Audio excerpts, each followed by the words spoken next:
Mesdames, Mesdemoiselles et Messieurs, bonsoir à toutes et à tous ou bonjour. Vous êtes encore une fois les bienvenus ici sur la tribune d'éveil des consciences.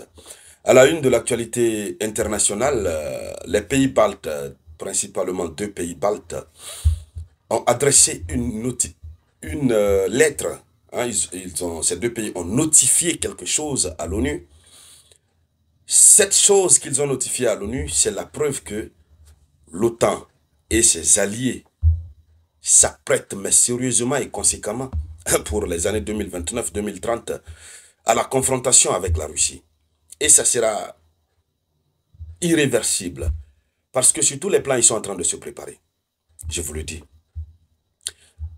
L'OTAN, après la décision de l'OTAN de faire passer de 5% les PIB qui doivent être consacrés aux dépenses de défense militaire, après ça, c'est le retrait des conventions qui engourdissent leur pas, qui alourdit leur initiative et leur créativité dangereuse dans le cadre de l'accélération des conflits.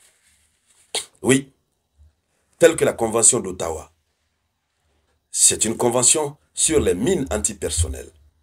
Et vous savez que cette convention interdit l'utilisation, d'abord la conception, le stockage, à plus forte raison l'utilisation des mines antipersonnelles. Ça, c'est un exemple de mines antipersonnelles. Ce sont des types d'armes extrêmement dangereux. Et ces types d'armes ont été utilisés dans la guerre en Ukraine. La Russie a déversé des mines antipersonnelles. N'importe comment, je vous le dis. Et pour que la Russie pour que l'Ukraine puisse déminer son territoire, il faudra plus de 30 ans. J'ai dit, ça c'est le minimum pour déminer l'ensemble du territoire. Puisque l'Ukraine n'en a pas les moyens. La Russie qui a fabriqué plusieurs chars anti-mines, plusieurs chars démineurs. Tout récemment d'ailleurs, la Russie a présenté un char dernier cri qui démine. Mais l'Ukraine n'en a pas. Alors, ces pays baltes veulent avoir toute la plénitude et la latitude de fabriquer en désordre les mines antipersonnelles. Mais comme c'est interdit par une convention à laquelle ces pays baltes font partie, ces pays baltes ont ratifié, il va falloir se soustraire des obligations de cette convention d'Ottawa pour avoir le chemin, mais libre. Et donc vous voyez déjà que les pays de l'Occident sont en train de se préparer, mais sérieusement, contre la Fédération de Russie. Allons-y dans les profondeurs pour voir de quoi il s'agit. Mais avant de continuer, je vous demande de partager la vidéoconférence au maximum. En temps normal, je ne devrais pas faire de vidéoconférence ces 2 jours, extrêmement occupé. À l'instant où je suis en train de réaliser la vidéoconférence, il est 10h45. Je dois bouger pour l'université. Voilà. Mais j'ai préféré faire quelques émissions pour vous. Voilà. Donc, à votre tour aussi, faites le geste qui motive. Selon l'information officielle, l'Estonie et la Lituanie, ces deux pays, l'Estonie et la Lituanie, qui sont sur la liste grise, comme des pays que la Russie allait bondir sur eux en première position avant de s'attaquer à la Pologne et autres. Donc, l'Estonie et la Lituanie ont officiellement notifié aux Nations Unies leur retrait du traité interdisant l'utilisation des mines antipersonnelles, la Convention d'Ottawa. Ils se sont retirés. Ils se sont retirés. Ils ont notifié à l'ONU.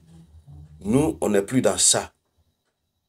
Alors, les leçons tirées de la guerre actuelle de la Russie contre l'Ukraine montrent que pour mieux protéger notre pays, nous ne devons pas nous imposer unilatéralement des restrictions en matière d'armement que l'ennemi ne respecterait pas.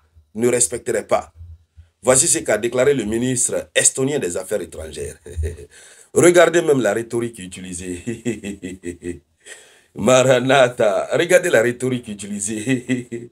Ils disent, les leçons tirées de la guerre actuelle de la Russie contre l'Ukraine montrent que pour mieux protéger notre pays, nous ne devons pas nous imposer unilatéralement des restrictions. C'est-à-dire, cette convention d'Ottawa, c'est une restriction. Vous vous interdisez de fabriquer tel type d'armes, tel type d'armes. Ce sont des restrictions.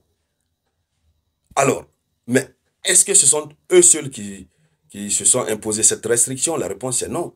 C'est plusieurs pays du monde qui sont partis à cette convention d'Ottawa. Mais apparemment, la Russie ne fait pas partie. Donc c'est pourquoi il dit, nous n'allons pas nous imposer unilatéralement, nous ne devons pas nous imposer unilatéralement des restrictions en matière d'armement que l'ennemi ne respecterait pas. Donc, comme la Russie ne respecte pas, eux, ils pensent déjà, c'est-à-dire dans leur tête, dans leur pensée et dans leur vie de chaque jour, ils pensent déjà qu'ils sont en conflit avec la Russie. Ou du moins, un conflit latent. Hein. Vous connaissez la différence. Un conflit latent, c'est un conflit qui n'est pas ouvert.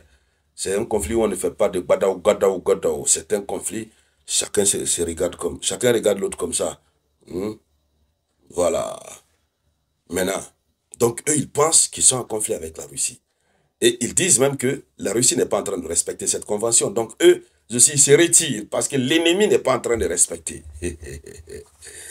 Partagez la vidéoconférence, s'il vous plaît.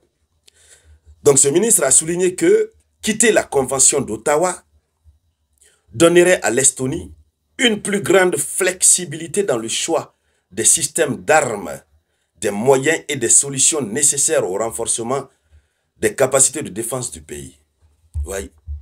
S'il quitte cette convention, la convention d'Ottawa, il faut retenir, c'est cette convention qui régit la question des mines antipersonnelles. Et si ils quittent, ils auront une plus grande flexibilité. Tout sera facile pour eux en matière de choix d'armement, quel type d'armes ils veulent se doter, etc., etc. Oui, parce qu'ils se préparent malheureusement tous à la confrontation.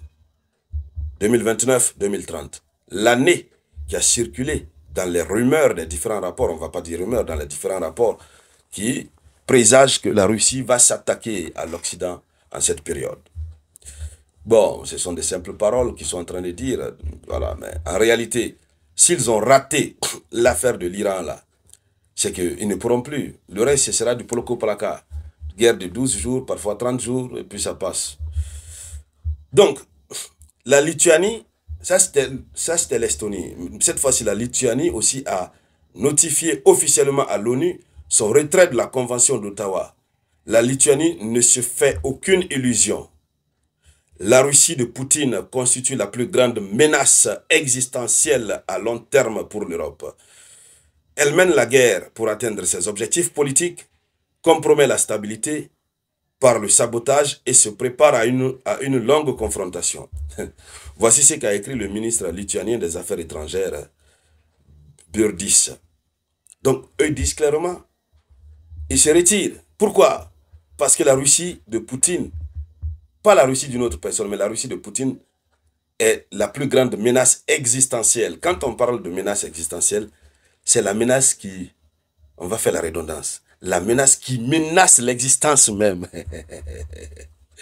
Là, ça menace l'existence même. C'est-à-dire, lorsqu'ils regardent la Russie, ils sentent qu'eux-mêmes vont disparaître. Voilà, leur existence sera... Donc, pour éviter ça, il faudrait qu'ils s'arment. C'est pourquoi, officiellement, ils ont dit à l'ONU, on quitte cette convention d'Ottawa. Et l'ONU ne peut rien faire. Parce qu'à l'échelon international, les États entrent dans des conventions par leur volonté et ressortent par leur volonté.